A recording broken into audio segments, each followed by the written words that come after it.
Good morning, Bioneers. How are y'all doing? Woo! My name is Brock Dolman, and I live and work at the Occidental Arts Ecology Center, and I'm just so happy to be here with you all. And such a big family reunion of Bioneers today. And Mamolish to Dean and the Miwok Nation, and invoking the spirit of this land and the spirit of the waters. And I'm here to invoke and honor, if you will, the fact that I'd like to hold a few moments of sacred space with you all to invoke and honor the spirit of fire. And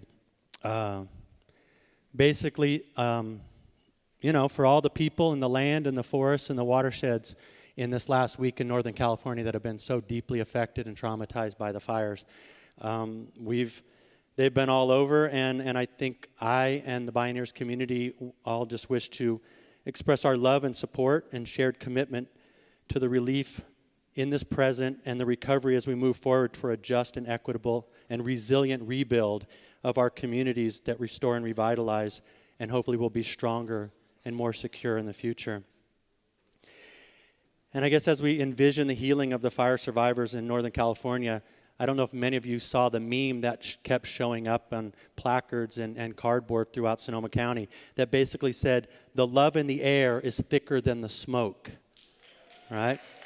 Can you all say that with me? The love in the air is thicker than the smoke. The love in the air is thicker than the smoke.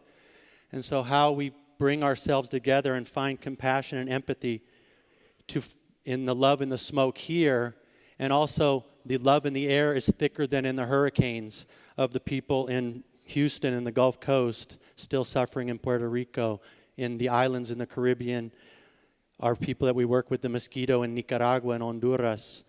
Imagine hurricanes in Ireland, and the fires currently in Spain and Portugal. And this is a short list, right, of where Gaia and Pachamama are basically demanding we act and listen to find a new way to have right relations in our settlement with place and in how we inhabit our places in a safe and non-toxic relationship. And when we're faced with crisis, I know for myself, I epitomize the statistic, there's a strong tendency to isolate and to hunker down. And yet we know from trauma science that actually coming together with each other is where the healing happens, and that's literally where our nervous systems ground and restore themselves. And so it's essential that we come together here to nourish our whole selves at Bioneers, especially considering the last week in Northern California, so that we can be stronger and more effective in these turbulent times where the needs are so many and so great. And so for anyone who's feeling like you shouldn't be here and you should be back home doing something and working, you're here. This is the right place to be. We're doing the work and resiliently reinforcing our relations with each other. Oftentimes at Bioneers, we'll say it's all connected. And now's the time to live and act out those words to the fullest sense. And so I encourage us all to drink deeply from this precious well of our shared time together as we set in motion our reverential relations with our recovery. And it's at this gathering, I think, many of us return to rethread our collective tapestry that is the shared fabric of community. And to be clear, the emergent whole of the emergence we see in this emergency is actually that the whole of Bioneers is greater than the sum of you Bioneers individually. And so the strength of the connections have been tested and really stress tested in Northern California. And I got to say, and many of you may have seen this, that the myriad stories of volunteers, of first responders, of people opening up their homes, donating generously, to 7,000 homes in Northern California burned, right? So all those folks who've lost homes, who were evacuated due to issues with smoke levels, it's just been truly awe-inspiring. And I also want to specifically offer significant gratitude to those in our community who without question, without reservation, offered literal sanctuary for the many undocumented families who've already been suffering too much from uncertainty and oppression.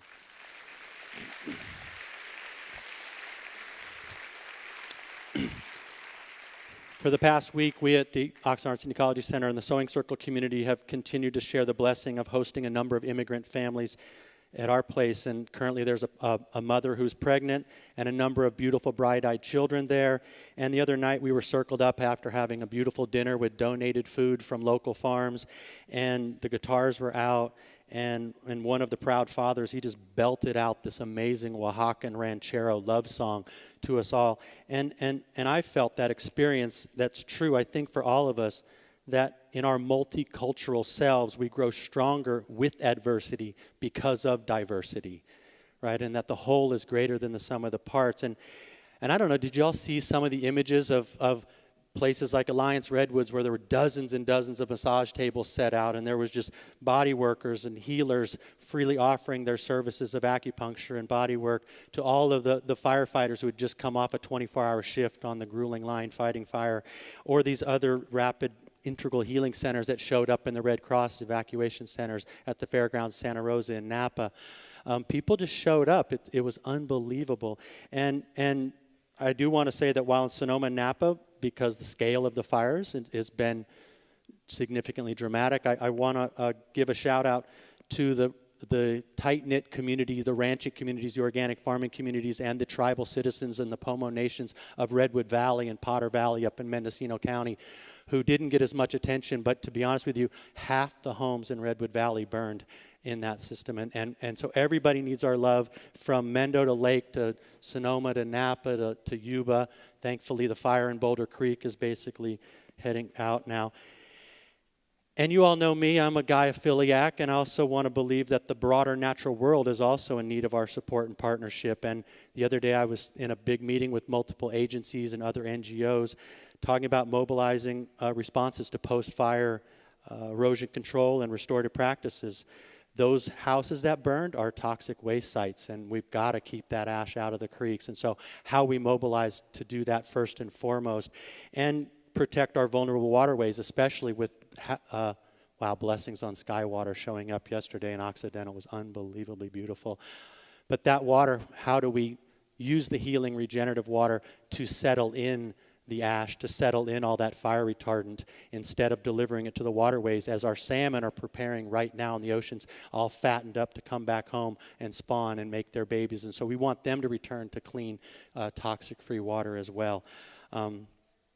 And it does feel important to me also, the biologist, the ecologist in me, to name the larger pyroecological experience we went through. And to be honest with you, in many cases, witnessing some of the fires, watching the helicopter footage, there were slow-moving, cool burns in the understories of the oak woodlands, in the savannas, in the prairies, and those ecosystems are co-evolved, and they thrive on that relationship. They're pyro-adapted systems. And so it's a regenerative disturbance in that system, and in fact, indigenous peoples used fire as a healing, regenerative tending of the wild tool for millennia.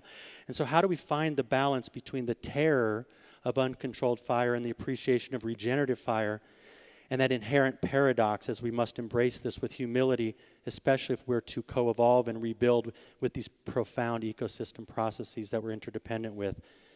And to be honest with you, after all, the likely gift of a bunch of tasty morels and an efflorescent extravaganza of wildflowers this spring is going to be a good balm.